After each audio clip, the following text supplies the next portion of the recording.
Hi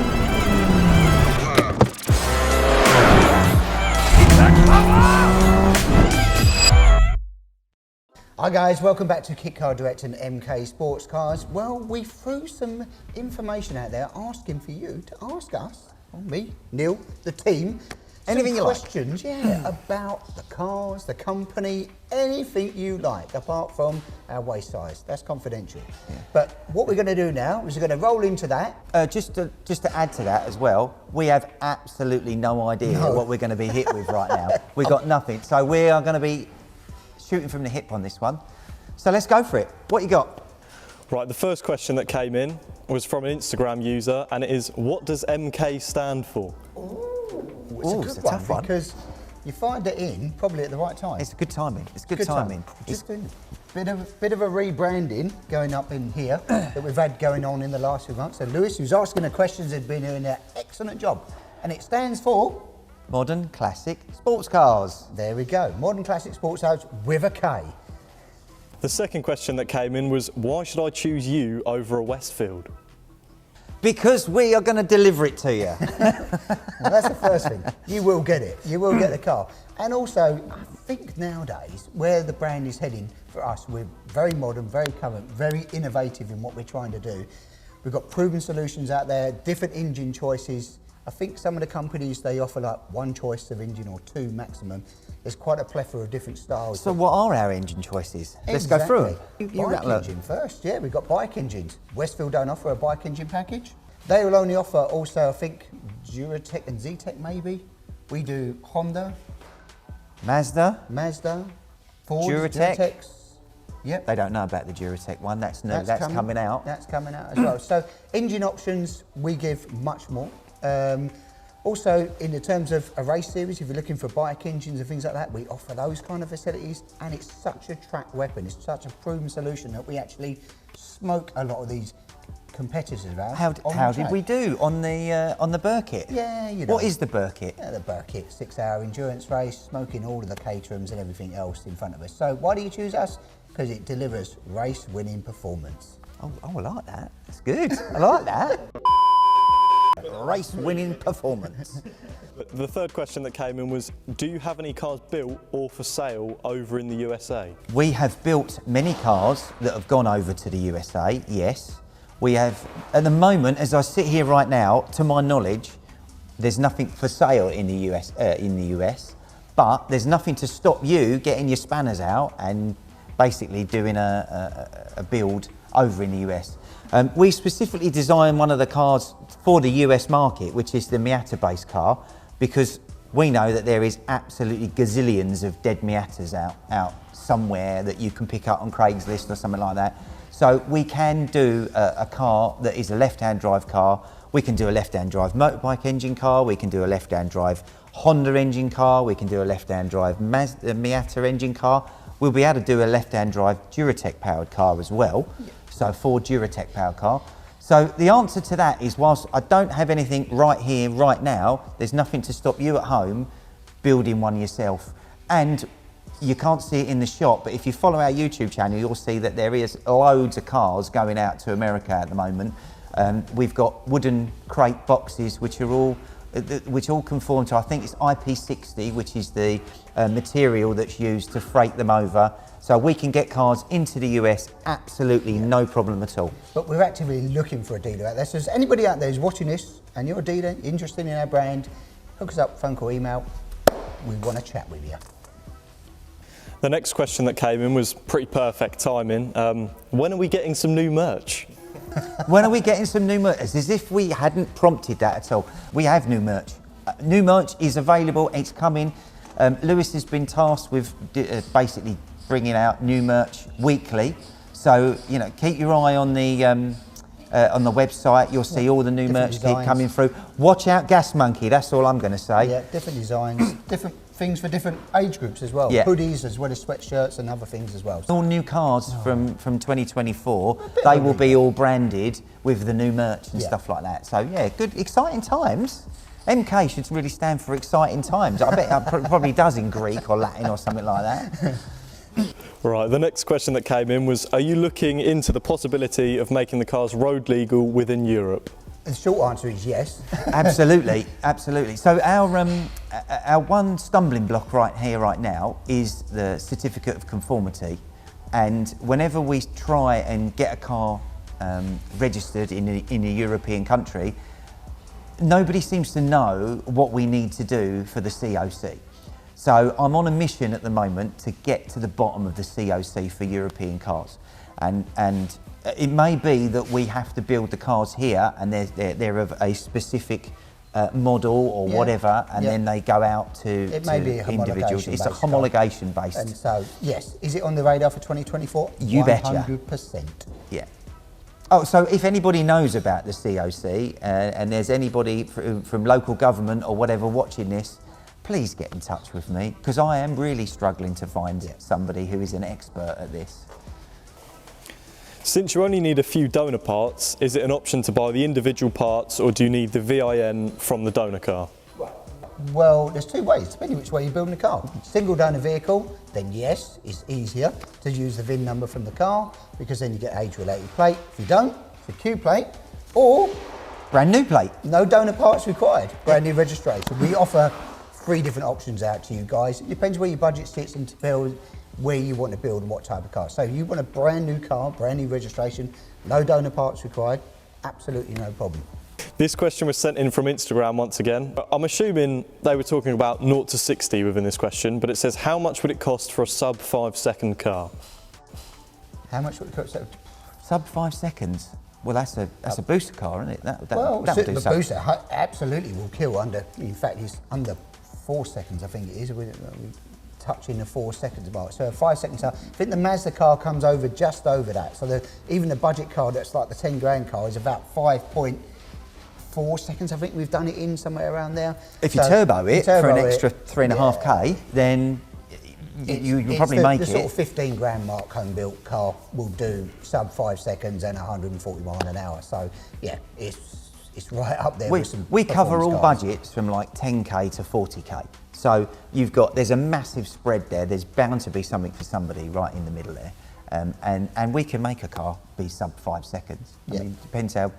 But not about 0 to 60, so about how quick it stops as well. Not just how it gets there, how it stops. And the one thing about these car beings are like, they stop quicker than anything you can imagine. You're wearing the harnesses on the brakes. Mental. Right, the next question that came in was speaking about the RX-5. Have you ever thought of a Supercharger kit project for it? Yes, we have, and no, we probably won't, because it's trying to fit that in as a package. It's very tight to get the supercharger in, and what you get bang for buck for your money, the turbo's better.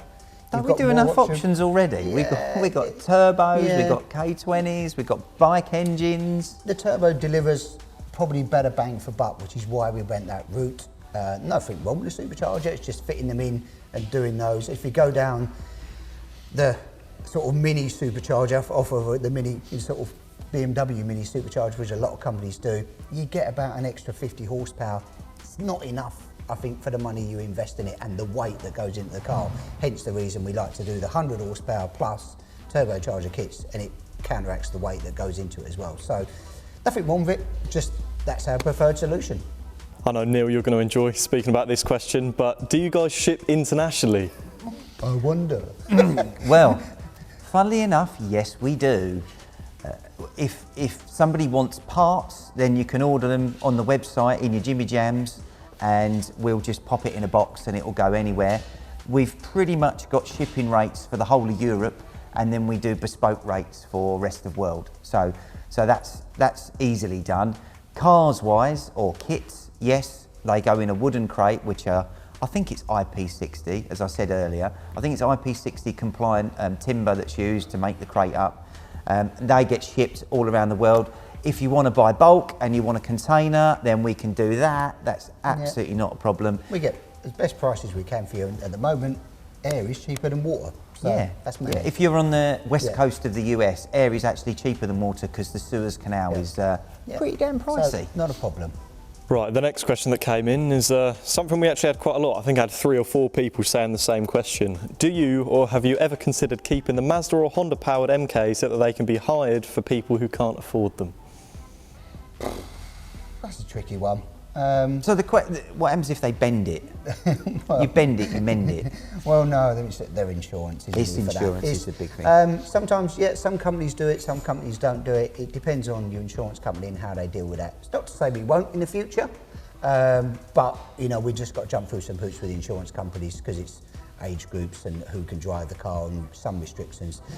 Some of the insurance companies get a little bit funny about age groups driving this type of performance car because they are quick. Very fast, so sub 5 seconds. Sub apparently. 5 seconds, apparently. Sub 5 seconds. Yeah. Under 0-60. It's not a no, but at this moment in time, it is not something we have available. But it's definitely something. It's a good question, and we will take that on board. There's going to be a certain mechanic that works under the company which is going to be happy that this question was sent in, and that was, would you guys look into a diesel-powered MK? Why would you want to do that? Oh, would I look into a diesel MK? The answer is no. We all drive diesels. I drive diesels every day, and I think it works in the right car, in the right environment. Is it good for a lightweight sports car? I mean, they're great engines, but it's a heavy old lump generally, so we try to keep the weight down. Yeah, no. Sorry, guys. Wait, isn't the car for twisty roads not like motorway burning? I mean, the diesel's a motorway muncher, right? Yeah, and this is a B-roll brawler, not a motorway muncher. Yeah, yeah. And if you ask me for a tow bar, then someone's going to get a slap. This is more of a personal question of what your guys' preferences are, but what are your guys' favourite engine and transmission combos in the cars? Oh, I know his. Well, yours I'll is let easy. you go first. Guess. I know exactly what you're going to say. On 3, right? 1, 2, 3. Booster. See, dead easy. Booster. It comes with the gearbox already attached. It's a no-brainer for me. It just works. It's just a great engine, fun to drive, and it's the fun stick all day long. So, Neil, there will be a new favourite for Neil. Yeah, you're right. There's going to be a new favourite, but at the moment I'm going to go K20 6-speed box. Yes, K20. 100%. But yeah, I think Duratec. It will be the Duratec. I haven't driven it yet. So I drove that and it was mustard. You see the video on that? It's a link up here. That was fun. Yeah. So I kind of fancy that. I think anything Mazda gearbox works. Don't matter what you put it with. It's wicked gearbox. It's like a Winchester rifle. Yeah. A question that I don't think a lot of people might know the answer to unless they've come in to have a chat with us, but can they have a chassis in any colour?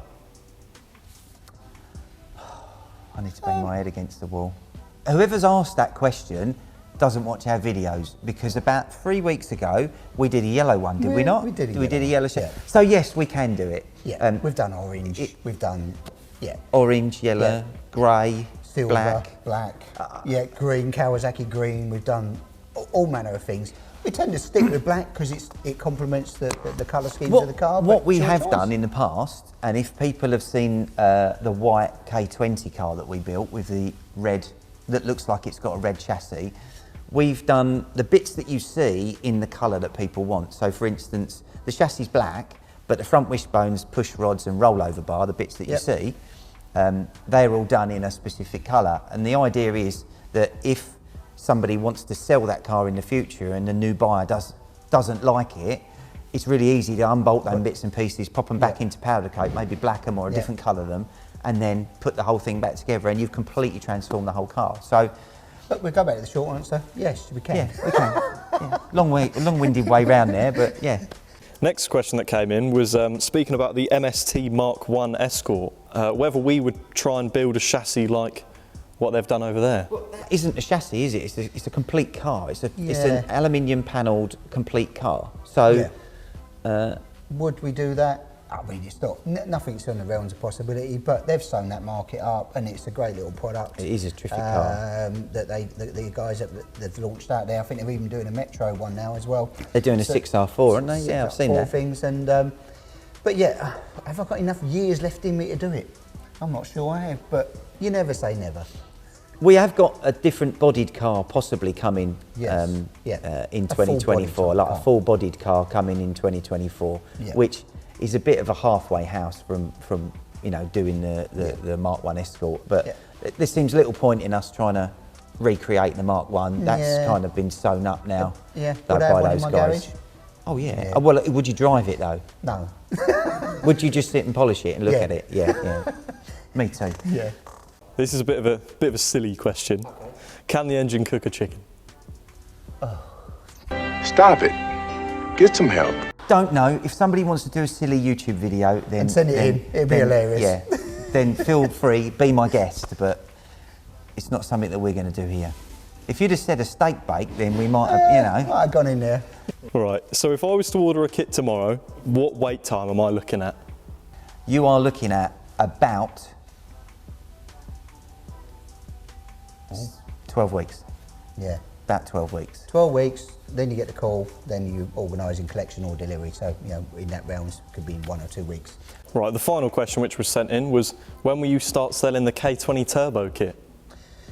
I don't know if we're going to do a turbo kit yet or not, but we are working on the K20. It's a lot of packaging trying to go on with that. It's just, look, we can bolt something together and put it all together and make it all work. Of course we can, but trying to get something that you can reliably make work and package it well enough that it can be repeated is much more of a challenge.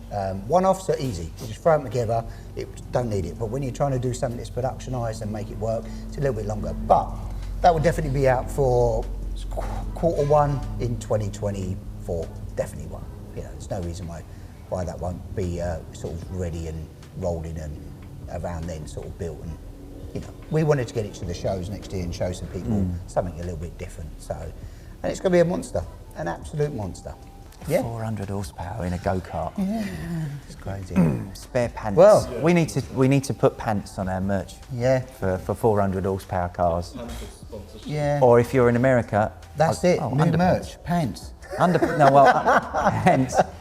What they got? The American market are going to think we're talking about trousers, but we're not. Boxer shorts then. Boxer shorts, Yeah. underwear. Underwear. Thanks for the questions, guys. Perhaps we'll do this again. There's some really interesting questions actually being thrown at us there, and I had absolutely no idea. Lewis kept it from us because we wanted to see our reactions and what we get. Love to do another one of these and fire those questions in, guys. We'll mount them up and see what we can come up with. Yeah, I think that's certainly doable. Yeah, it's quite exciting to see what our hard work is actually paying off and people are appreciating what we do. So thank you very much for that. Yeah, thank you very much. And I'm going to say, it's a wrap.